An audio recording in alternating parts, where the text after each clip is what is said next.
The city of Jacksonville will begin screen testing a package of new incentives designed to lure Hollywood back to the First Coast. To talk about what those financial incentives look like and what they could mean, I'm joined by Todd Rubin, Film Commissioner for the city of Jacksonville. Hi, Todd. Good morning, Ann.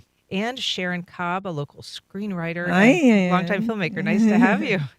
Ann. So, Todd, what is the job of the film commissioner, and how is that going to maybe change with these new incentives?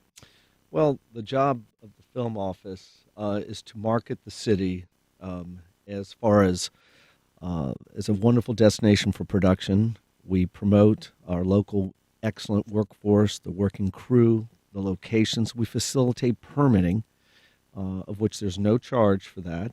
And we expedite and process permits on City of Jacksonville locations, whether it be city parks, city streets, buildings that are occupied or unoccupied by the city, but then connect the dots to the local workforce and the businesses in the industry. We have a wonderful website, filmjax.com. I saw that, and there's some buildings on there that I was surprised. Like, there's the state attorney's office building. I wonder, is everybody in those buildings like okay with the idea of being the site of a potential film? So, for instance, there was a production that filmed in the courthouse, the former courthouse building, and that was on Saturday and Sundays. So the film office definitely, we get involved with speaking, coordinating the logistics and speaking with the decision makers who manage those different buildings and work on days or nights when they're not being utilized. The city council chambers was used for filming of the HBO movie Recount. Huh. Sharon, you're a professional screenwriter. You've sold a dozen projects to Hollywood. When you're pitching, does the location ever enter into it? Do you have sort of a fixed idea of where you want it to be staged, or is that more of an after Sometimes thought? we can, it depends on the production and depends on the pitching, because there are certain productions that will be very open to locations. And, we say we are thinking of Florida or Jacksonville. Mm-hmm. And then, of course, then the whole production idea of budget comes up. And that has to do with incentives. And I think Todd's got some really, I'm so happy to see some incentives for our city now coming up. Because that makes a big difference. An incredible difference. It makes all the difference, yes. And so these incentives are basically if you employ local people, if you buy local, you'll be able to get a significant rebate. Yes, and it puts us back in competition, not only with other Florida cities that do have such programs, but in other cities in other areas. I mean, we're back in competition, and it's attracting your larger budgeted productions, whether it be feature films, television, which is one program, and another program's for larger budget commercial productions. And lastly, we're offering a fostering filmmaker grant program.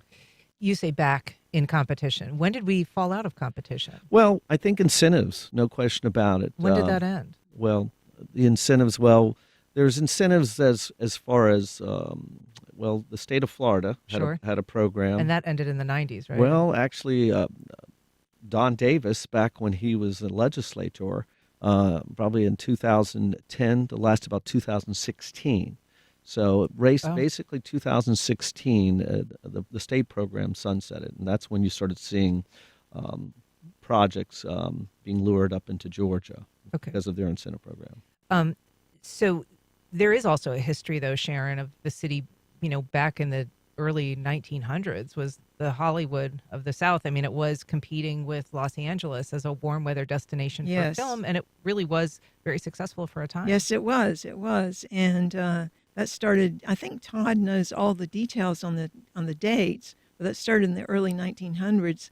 And Norman Studios, and if you haven't visited Norman Studios, it's actually restored, and it has a museum, which is really awesome, over on Arlington Road in Arlington. And that is a fantastic example of what was actually going on at that time in Jacksonville. It's a shame that the whole production, studios and everybody fled Jacksonville to go to that little place called Hollywood.